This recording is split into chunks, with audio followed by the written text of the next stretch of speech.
முருகன் நீ புரியாமல் அடியேனும் பிழை 100 செய்தாலும் பொறுத்தருளும் செல்வக்குமரன் பொய்யார மயிலேறும் காட்சி எழியாவும் ஒளி வீசும் தெய்வாம்சமே பொய்யான என் வாழ்க்கை புவி மீது நிலையாக அருள் செய்ய வர வேணுமே நீ அருள் செய்ய வர வேணுமே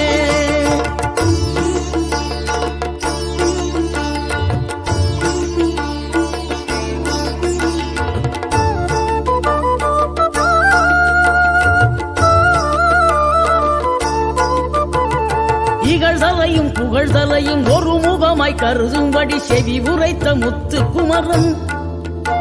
நீ வறுமையையும் வளமையையும் சமநிலையை உணரும்படி மதி